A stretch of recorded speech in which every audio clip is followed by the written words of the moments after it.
One of my very favorite things to do is create systems. I've done it at every single job I've ever had, sometimes without being asked. I just am like, this needs a system and I'm going to create it. And, most of the time it's much appreciated. Sometimes people think I'm a little nuts.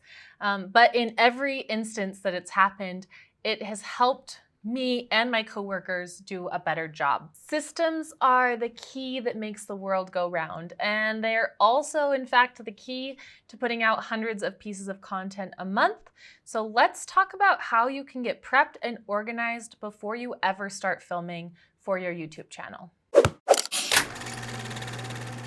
We talk a lot about how you should do your filming in bulk. You should film 10 to 20 videos in a day. And in this series, we'll have a later video that goes into exactly how you can do that.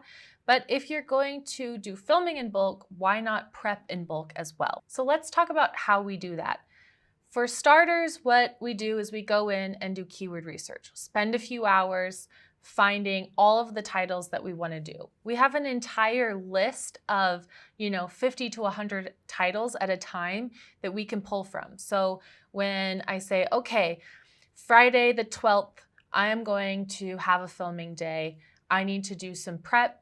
I can go in and I can look at those titles and find the ones that resonate with me most, the ones that I feel like at the time in that moment that I'm ready to talk about. We like to always grab more titles than you could ever want because sometimes it really depends on your mood, right? Like sometimes you're like, yes, I really want to make a series of editing videos. And, those are the kinds of titles that I want to pull from. Sometimes I want to talk a little bit more about the marketing side of things. Sometimes I might want to talk a little bit about, being confident on camera. Sometimes I just want to do a mix of all of them, right? So being able to go through and go, ugh, that title doesn't really resonate with me. I don't know if I can talk about that for 12 minutes. That's a great title for Allie, but that's not a good one for me, so I'm gonna leave that one. But this one I feel like really passionate about talking about for 12 minutes. It's really, really important that when you're creating this content that you do have a passion for what you're talking about. You don't wanna just create content to create content because the camera doesn't lie, the audience is gonna smell the lies, from a million miles away.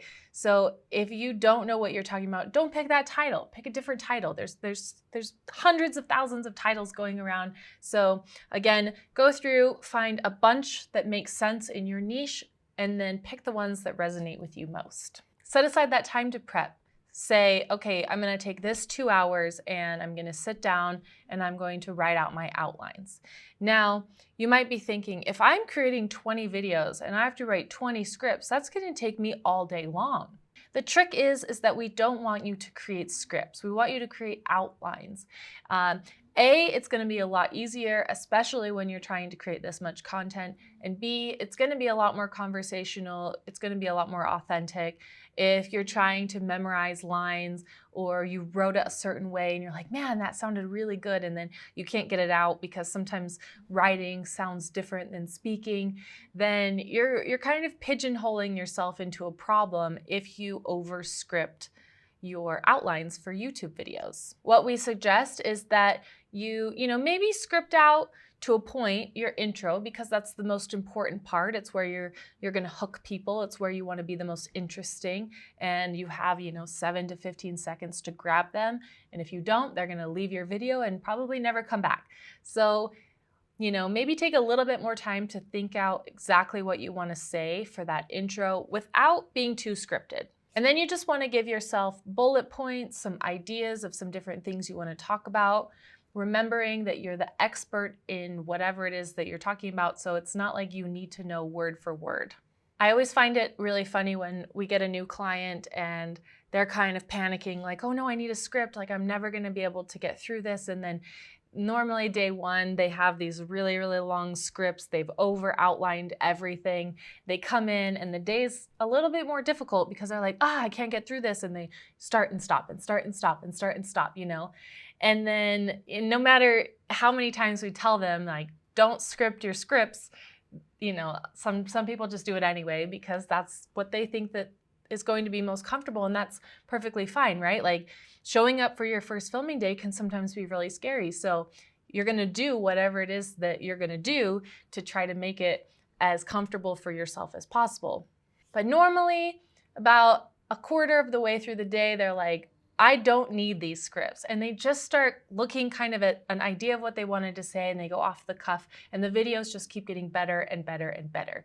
You might worry that you're going to not quite know what to say, or you're going to ramble. And the truth is as long as you have an idea of where you want to go, you're going to be able to keep yourself on track. One suggestion is to have a producer there that's listening to you, that can say, hey, where are you going with this? Because you're off on this tangent and I'm no longer following you. They can stop you, redirect you back where you were going, make sure what you're saying is making sense and that you're not off into la la land. We track everything in our process from the very beginning to the very end. So let me show you kind of our master sheet and the beginning stages of what it looks like. So as you can see, we have different tabs that go through all of the different parts of the process. So we have possible titles, topics to research. So this might be, I just spark an idea and I'm like, this would be a really cool video to do. But of course, I don't want to just make that video because I don't really know if anyone has interest in it. So I'm going to put it in here, and this gives me the opportunity to go in later and find a title that matches that, see what people are already searching for. Then from there, we have our title sheet that goes through all of the different options we can pull from. You can see we love to color coordinate things, gives us an idea of who's trying to do what, because we have multiple people that do videos on our channel. So it's like the blue means that's one that I want to do, and I'm going to mark it to say I'm going to make this video. Now, that doesn't mean that Ali or Sebastian or Stefan, you couldn't go in and make a similar video, because the information that they're going to give, it's going to be completely different, right? The things that I know, the things that I'm an expert at are going to be different than what they know and what they're an expert at. So doing a video, 2 videos with the same title isn't necessarily a bad thing. You know, we might just change it up a little bit, making sure that we use those keywords. From there, we go into videos to shoot next. Once I've decided I'm going to do that video, I'm going to move it over into this part of the sheet. This is the sheet that I'm going to go to that I know, hey, these are the videos I need to prep. At this point, I like to take it over to a doc form where I can outline my videos. Here you can kind of see one of the videos. This is the video I'm talking about right now. You can see I went into a little bit more detail in my intro, but then I literally just have bullet points. I want to show this, this, this, and this. Now, depending on the video, sometimes I'll go into a little bit more detail. I'll show you what that might look like. As you can see in this video, I did go into a little bit more detail on some of the things I wanted to mention, just kind of prompting me with ideas of like, don't forget to say this, or don't forget to say this, or this is the direction you wanted to go. Make sure that you stay on track here because you're going to talk about this later. As you're doing hundreds and hundreds of videos, you're going to be like, I already talked about that, but it was in a completely other video. So to keep your thoughts on track, especially at the end of the day when you're on video, 15 or 16 and you're like, did I say that in this video or did I say that in another video? This is going to help you say like, oh, I haven't said that yet. I wanted to mention that, so I'm going to mention that here. But either way, it's not a full-on script. I'm never looking down at this and going, okay, I'm going to memorize these 4 sentences and then I'm going to say them to the camera. That is going to just be a headache and a nightmare, and you're going to make it through like 3 videos in the entire day. One trick that we like to use that helps with being able to look at your outline and not have to do an entire video just looking at the camera and you're like, okay, I gotta get through 12 minutes and I can't make a mistake, is our 2-camera system. So we have this camera, I can talk to it for a little while, and then once I'm like, uh-oh, I don't know where I'm going, I'm starting to spin, I can stop, take a look down at my notes, figure out what it was that I wanted to say, come back to this camera, and then continue talking. And then it makes for a really nice cut between the 2 cameras. You don't have that weird jump cut, I'm talking and then I make a mistake and then I jump to the next part. Sometimes you might have to use that. It's not a bad thing, but it just looks a lot prettier if you have the 2 cameras and you can kind of move between the 2.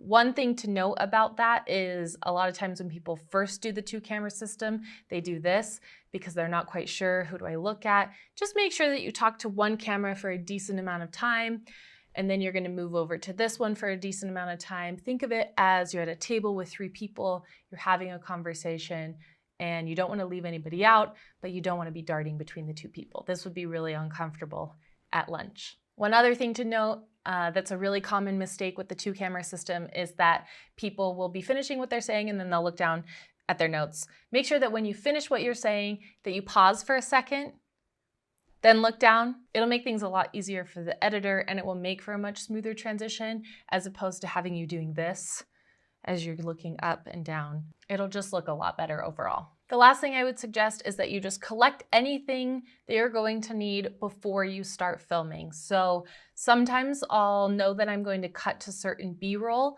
while I'm talking. You know, maybe I'm talking about my street team days and I'm like, okay, I know I'm gonna mention this one time I was on the news and I did this weird thing. I'm gonna go find that shot before I do the video. That way, A, I know I have it, so if I throw to it, I'm not looking for it later and going, oh no, I don't actually have that piece. I can't, now I have to cut this whole part out, right?